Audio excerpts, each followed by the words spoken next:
back after my marriage ended, I was a huge slut, so I don't slut shame. Because if I did, I'd also be a hypocrite. And don't come up to me afterwards and go, oh, you're a slut, because I'm not a slut anymore. I was a slut. Past tense, yeah. I knew it. Do you know how many men I had in 6 months after my divorce? Neither do I. I lost count. But I know I had a cop, DF, and a district attorney, and you're thinking I'm making it up, but I'm not. I had a cop, a district attorney, and a judge, because it was all the same guy. He had all those in his lifetime, and I had him. But I had to prove that I could still enjoy sex after my marriage. And I nailed it. So I put, that's the tag, thank you. And they all nailed me. One right after the other. Do you know who was the best in bed? Me. I'm kidding, it was a cop. Because he had handcuffs. Have you ever dreamt about this? It's such a fantasy. He handcuffed me, and then he cinched it up to the bedpost and tied it up real tight, because, like they know how. And my back arch, and he got just the right. Is this too much information for you? I'm playing around with you. You look horrified. He wants you to talk slower.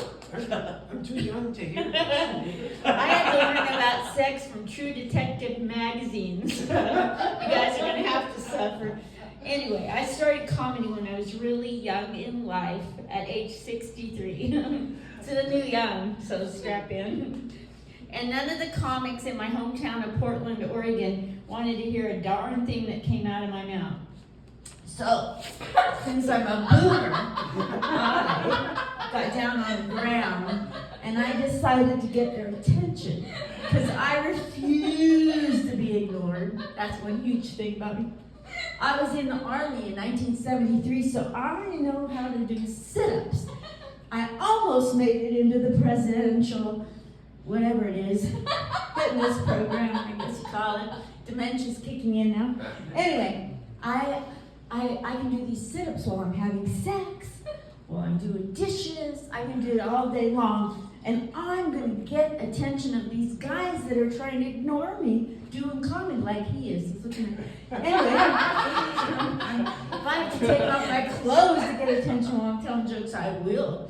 Anyway, so they were out there like trying to ignore me, and pretty soon the word spreads like gossip. What the hell is this old lady doing? Anyway, so they one by one started rifling back into the comedy club, which by the way was helium. Anyway, stands for full of hot air. Anyway, so I'm doing these sit-ups and they start coming back in, and they started, the craziest thing happened, pardon the view. They started filming me. That was filming in 1951. But did you think I was so old that I had to do this and go poof? Anyway, so I was trying to act out. Anyway, so they started filming me, and the video went viral. Gladys Simon here at Comedy Strip Live saw it, and she said, oh, you think you got so much guts with your little road rage comedy in Podunk, Oregon. Get your booty on over here in New York and try this with a tough audience.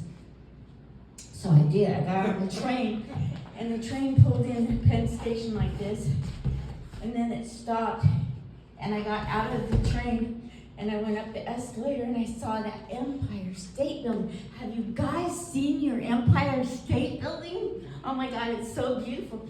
I was looking at it, and I was like, God, Trump didn't build it. It's beautiful, and it's phallic and everything.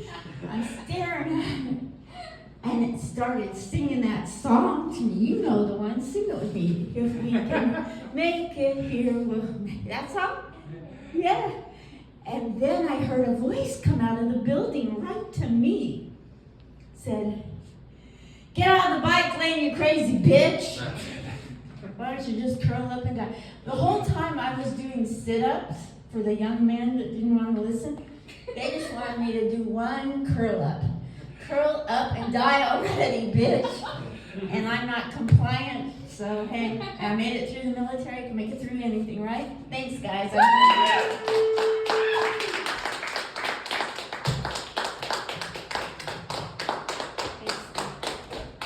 Everybody keep it going for Linda. A little concerning my grandfather.